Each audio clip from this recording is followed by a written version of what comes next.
नार्घ्यम् गृहाण देवेश गन्धपुष्पाक्षतैः सह करुणाम् कुरु मे देव गृहाणार्घ्यम् नमोऽस्तु ते।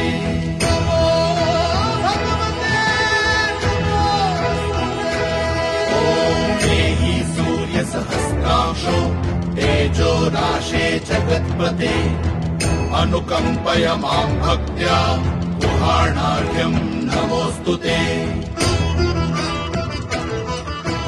तापत्रयहरम् दिव्यम् परमानन्दलक्षणम् तापत्रय विमोक्षाय तवार्घ्यम् कल्पयाम्यहम्। नमो भगवते तुभ्यम् नमस्ते चातुर्वेदसे दत्तमर्घ्यम् मया भानो त्वम् गृहाण नमोऽस्तु।